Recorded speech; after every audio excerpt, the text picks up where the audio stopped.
Yo, what's up? Welcome back to another episode of the SWUS. We got NBA Wednesday, 15 games. I am not going to go through all 15 in this video. I'm just going to go through a few. As far as Tuesday night, I had a good one. Unfortunately, though, I lost my only NBA bet. So I went 0-1 in the NBA. I did go 4-1 in college basketball. So it was a 4-2 night for me. You love to see it. Let's keep the positivity rolling. NBA Wednesday, I picked out a few games. We'll talk about all of them on the live show. Let's do it. I mean, is Cooper Rush worth 2.5 points? I would hope Quinn Ewers put up a decent stat line against Arizona State. If he didn't, we have a real problem. You can say the same thing about Creighton. Okay, they had the one good game against Kansas at home. When Toast talks about the kicking market, it's like some earth is flat shit. Andy, true or false, this is going to be a dog walking. Dog walking. This is my dog walking of the day. I think it's going to be very ugly. Dog walking. I think this is going to be ugly. Hey, get the sauce. First up, we got Charlotte on the road in Orlando. The Magic are laying 12.5 points in this one. Total sitting down at 204.5. I even see some 204s out there. This total's been dropping. It was at 207.5 earlier. Let's take a look at the last 10 games. Charlotte, 26th offensively, 11th defensively, 29th in strength of schedule. So this Hornets team is struggling to score against a very easy schedule. But speaking of struggling to score, look at the Orlando side. 29th offensively in the last 10 games, also against a weak schedule. So the Hornets without LaMelo versus the Magic, two of the worst offenses we have in the National Basketball Association. Orlando is playing a little bit of defense, but even that's been falling off as of late. Injuries on the Charlotte side, no LaMelo Ball. Still no Brandon Miller, no Mark Williams, no Okogie. Yeah, this is a mess here. Diabate's listed as questionable as well.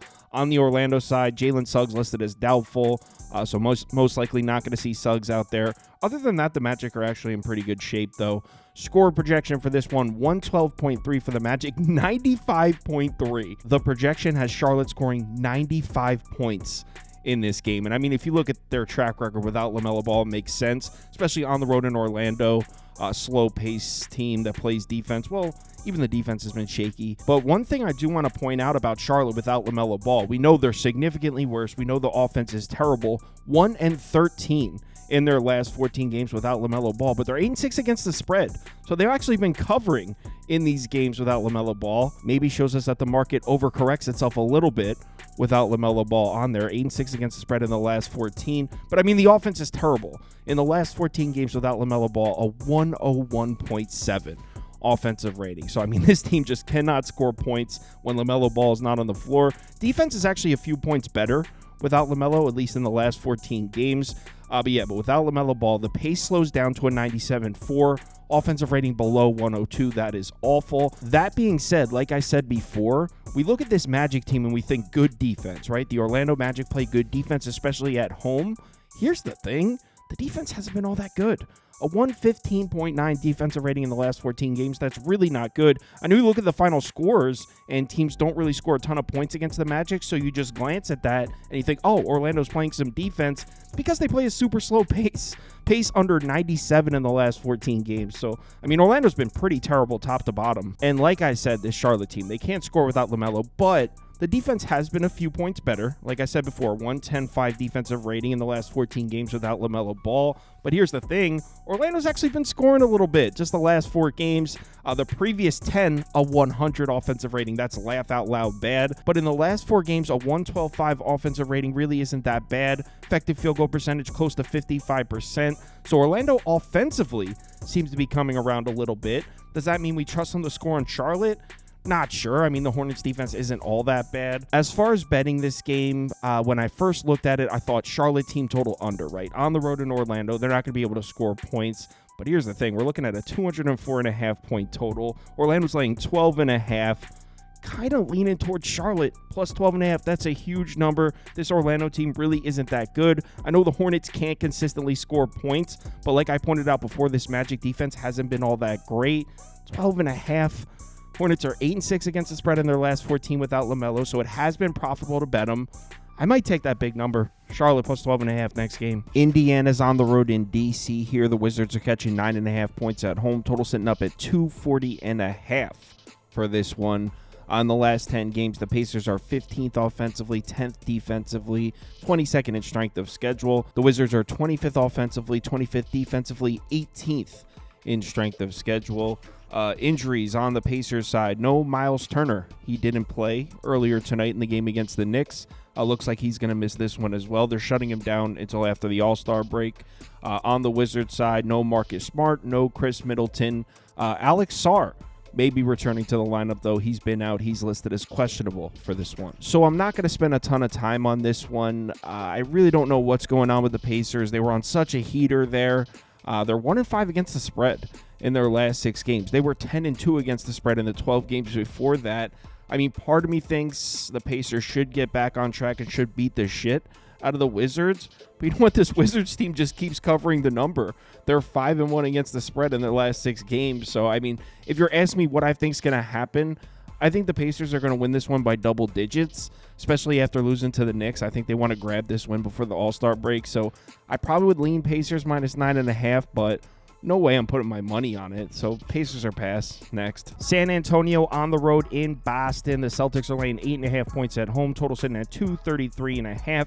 Last 10 games, Spurs are 11th offensively, 22nd defensively, 23rd in strength of schedule. Boston 9th, 7th against the 6th strongest schedule. So Boston's been playing much better basketball against a much stronger schedule as of late. Injuries on the Spurs side, we have none. San Antonio is going to be at full strength for this one. On the Boston side, we have no Drew Holiday. Drew Holiday's not going to be back for this game. Also, Jaylen Brown is on the injury report listed as questionable. He missed their last game as well. So a couple of injuries on the Boston side. Projected score for this game, we got Boston at 122.8, San Antonio at 110.1. So let's get into this one, and we'll start with San Antonio. What do we think of this team with Fox so far? It's only been 4 games. They're 1-3 against the spread. So far, hasn't been all that great with Fox on the floor. They have been laying a couple of big numbers. They're 2-2 straight up. And you know what? You got to give them some credit on the offensive side of the ball. Again, it's only been 4 games, but they have an offensive rating over 120. So since Fox joined the Spurs, they have been scoring. The offense looks pretty good. It's the other side of the ball. I mean, defensive rating close to 118. So ever since Jeremy Sohan got hurt, which was, I want to say like 3 weeks ago, 4 weeks ago, this Spurs defense fell off a cliff, and they just haven't found their way back yet. San Antonio hasn't been playing defense in a while now. So on the road in Boston, I mean, I just don't know how I could trust them on that side of the ball.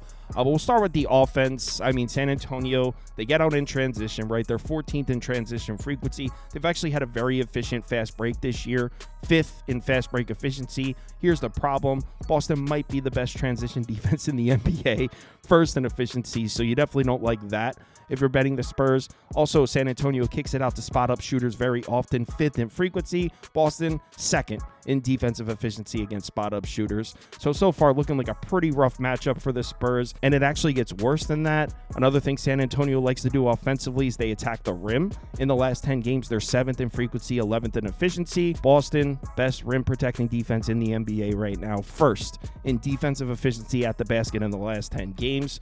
So yeah, this is looking like a really tough matchup for the Spurs offense. Although they have been good, this is going to be a tough one on the road against the Celtics defense. And to be honest, the matchup doesn't really get any better for the Spurs on the other side of the ball. I mentioned how the Spurs have not been playing good defense recently, specifically against the three-point shot. They're 21st in defensive efficiency above the break in the last 10 games. That's where Boston takes all their shots. So the Celtics should not have problems getting those three-point shots up against the Spurs. And by the way, don't look now, but the Celtics are starting to look like the NBA champions again. In the last 7 games, they're 6-1 straight up, 4-3 against the spread. Look at the offensive rating, up over 120, defensive rating under 109. So the Celtics have been playing some really good basketball on both sides of the floor recently. That's in the last 7 games.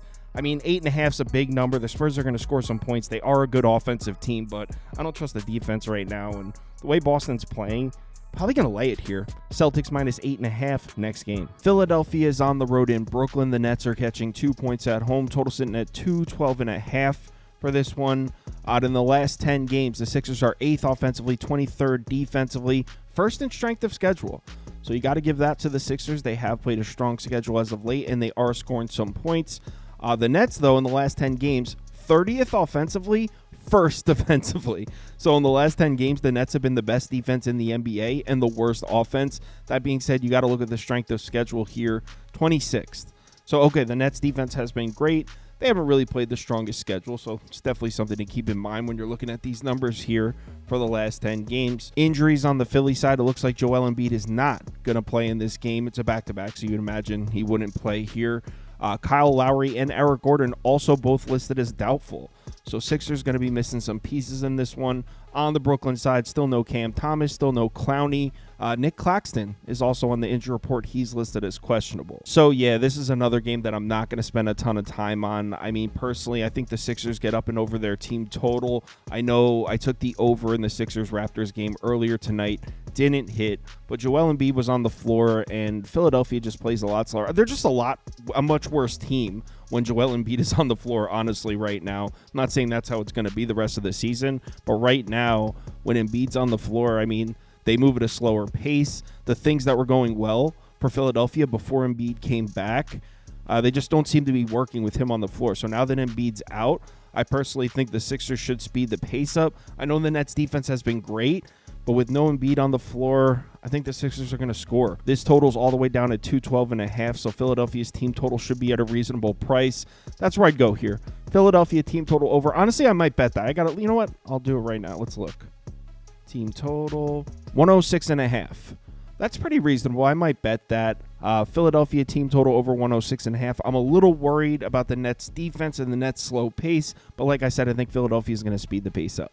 So give me the Philadelphia team total over 106.5. I'll let you know on the live show if I actually bet it. Next game. Miami on the road in OKC. The Thunder are laying 13.5 points at home in this one. Total sitting at 218.5.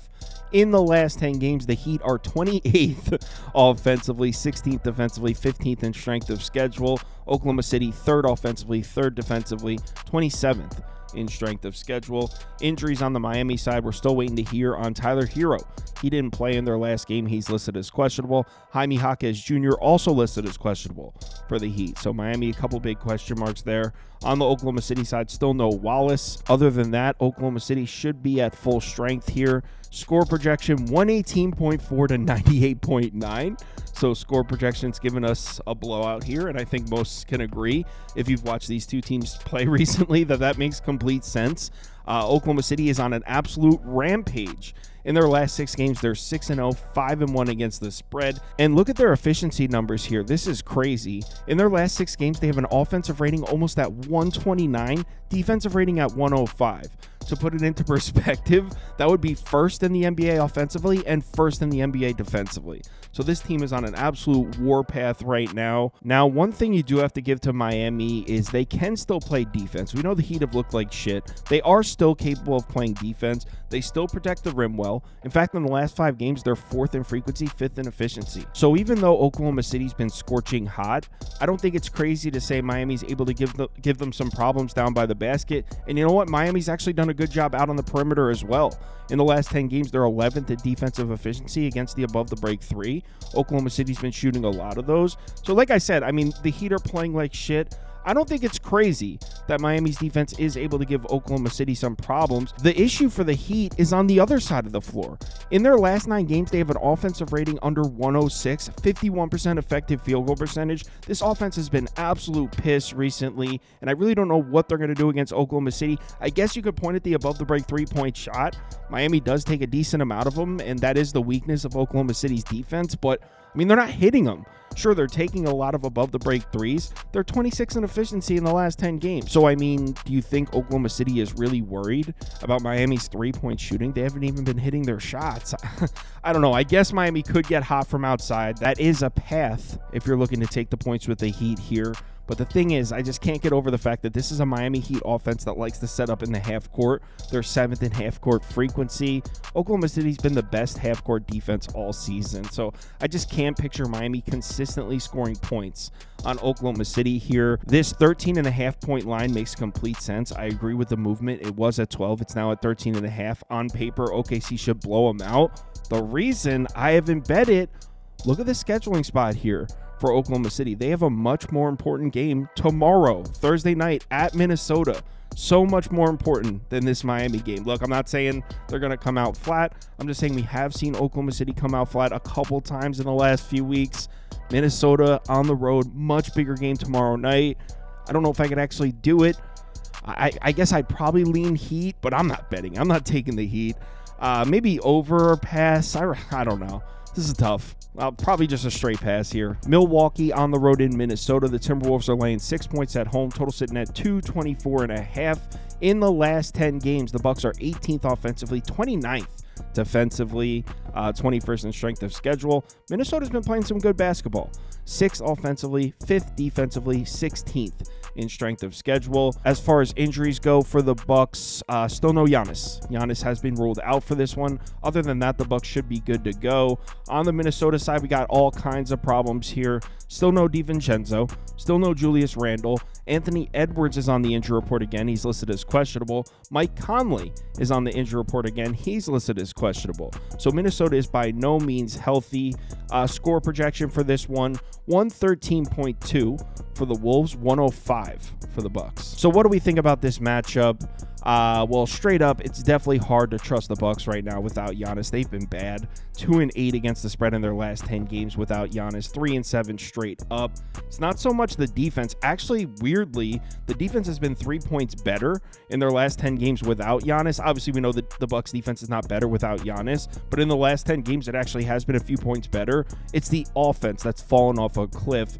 In their last 10 games with Giannis, offensive rating over 121, down to a 111 in the last 10 games without Giannis on the floor. So I just don't know where the points are coming from here for the Bucks. Even if Lillard plays, Lillard's on the injury report listed as probable, by the way. Forgot to mention that. But even if Lillard plays, which I think he will, where are these Milwaukee points coming from? I mean, this is a Bucks offense that's reliant on three-point shooting, even more reliant on three-point shooting without Giannis. In the last 10 games, 7th and above the break three frequency, 9th in efficiency. So they have been hitting those shots, but Minnesota's been a top 10 defense out there on the perimeter. They've been playing great defense against the three-point shot. So I really don't know how the Bucks are going to be able to consistently score points in this game. And on the other side of the floor, Minnesota's offense, a lot of pick and rolls, and they're good at it. A lot of spot-up shooters, both playing to the weakness of this Bucks defense. Milwaukee actually 28th in defensive efficiency against the pick and roll. So as long as Mike Conley and Anthony Edwards end up playing in this game, and that's an if because they are listed as questionable, Minnesota shouldn't have problems scoring on Milwaukee. Also, Minnesota's been attacking the basket a lot. In the last 10 games, 11th in frequency, 3rd in frequency in the last 5 games. They haven't been very efficient attacking the basket, but they have been attacking. And without Giannis out there, I mean, we're seeing Milwaukee's rim protection just fall off a cliff here. In the last 5 games, 23rd in defensive efficiency at the basket. So as long as Anthony Edwards plays in this game, Minnesota should definitely cover this 6-point line. But again, just like I said in the Oklahoma City game, Minnesota has a much more important game on deck. Oklahoma City, the best team in the conference. So, I mean, it's definitely a look-ahead spot for the Timberwolves. But, I mean, the Bucks have been so bad recently that I might even be down to bet Minnesota despite it being a look-ahead spot. So it'll be Timberwolves or pass for me. Minnesota -6 next game. Golden State on the road in Dallas here. The Mavs are catching 5 points at home. Total sitting at 233.5 here. On the last 10 games, Golden State 12th offensively, 12th defensively, 17th in strength of schedule. The Mavs 10th offensively, 28th defensively. And that's the story with Dallas right now. When Anthony Davis isn't on the floor, I mean, they have more injuries than just Anthony Davis, but they have no interior defense right now, and it's noticeable. Maybe we can cut the Mavs a little bit of slack, though. They are 3rd in strength of schedule in their last 10, so we can cut them a little bit of slack there. They've played a tough schedule. But anyway, injuries for Golden State, they should be good to go with the exception of Kuminga. That's not new. He's been out for a while. On the Dallas side, like I said, they have 0 front court at all. Still no Lively, no Anthony Davis, no Daniel Gafford. PJ Washington is questionable. Dante Exum also listed as questionable. No Caleb Martin as well. So Dallas is a mess right now in terms of injuries. Score projections, 114.1 for Golden State, 110.9 for the Mavs. So let's get into this matchup, and right off the bat, we know Golden State's going to dominate the glass in this one. I mean, they would probably win the rebounding battle anyway, even if Dallas was healthy, but in the last 10 games, the Mavs are 25th in defensive rebound rate, 12th in offensive rebounding rate. Golden State 8th and 4th. And now you add in the fact that Lively's not back, no Gafford, no Anthony Davis. I mean, Golden State should completely control the boards in this one. That being said, I do think Dallas is still capable of scoring points. Golden State has really struggled against mid-range shooting. The short mid-range shots here, they've been one of the worst defenses in the NBA. So Kyrie Irving, I mean, they still have guys that can get to that spot and make those shots. And look at the long mid-range shots. Again, Golden State, one of the worst defenses in the NBA. Dallas takes a lot of those. So I do think Dallas is still capable of scoring points in this game despite missing an entire front court. But here's the thing. The offense has not been Dallas's problem. In fact, in the last 10 games, they still have an offensive rating close to 119. They're still scoring points. Scoring points has not been the Mavericks' problem. Their problem is on the other side of the floor. In their last 6 games without Anthony Davis, a defensive rating of 126. Opponent effective field goal percentage almost at 60%. That is terrible. Dallas cannot stop anybody right now. And this is a Golden State offense that, granted, it's only been 2 games, so let's not overreact, but it's looked pretty good with Jimmy Butler on the floor. In their last 2 games with Jimmy Butler, offensive rating over 126. Golden State's offense seems to be finding it a little bit since they added Jimmy Butler. They're 2-0 straight up, 2-0 against the spread in those 2 games. I don't see how Dallas is able to stop Golden State from scoring points in this game based on what we've seen from the Warriors in the last couple. So when it comes to betting it, it's going to be Warriors for me here. Either the -5 or a team total over. I haven't bet it yet, but probably going to end up betting Warriors or Warriors team total over here. All right, it's 5 a.m. I got to cut it off there. We'll go through all the games on the live show tomorrow at 4 p.m. Eastern time. Don't have a ton of bets open. I know there's 15 NBA games, but it's a tough time right here before the All-Star break. So yeah, we'll go through everything on the live show, 4 p.m. Kind of like the Jazz, plus 8.5, as long as Markkanen, Collins, and Kessler are going to play. I kind of like the Bulls too, coming off. They just got their ass beat. Maybe a good spot to play on the Bulls. I will talk about it all on the live show, and also you can see all my bets up on KyleKirms.com. Click on open bets, but there's not a ton up there. So yeah, see you all at 4 p.m. Eastern time. Be sure to bet responsibly.